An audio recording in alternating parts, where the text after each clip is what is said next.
1,00,000 रुपए के अंदर पीसी बिल्ड करना चाहते हो तो देखते हैं क्या क्या कंपोनेंट्स यूज करना चाहिए। तो फर्स्ट कंपोनेंट है प्रोसेसर इंटेल के तरफ से Core i5 12400F, मदरबोर्ड है गीगाबाइट के तरफ से B760, सैमसंग की तरफ से 990 Pro SSD 1TB वाला, G-Skill की तरफ से टोटल 32GB 5200 MHz पर क्लॉक्ड है और ये DDR5 रैम है। ग्राफिक्स कार्ड है ASRock की तरफ से RX 7600 8GB OC addition.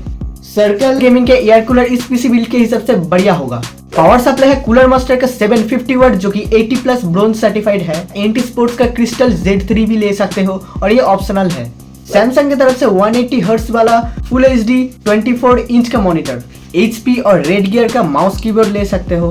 PC का टोटल प्राइस चला जाता है 93,000 के आसपास जो कि 1 लाख के अंदर बहुत बढ़िया पीसी है। ऐसी इन्फॉर्मेटिव वीडियो पाने के लिए वीडियो को लाइक और चैनल को सब्सक्राइब कर सकते हो।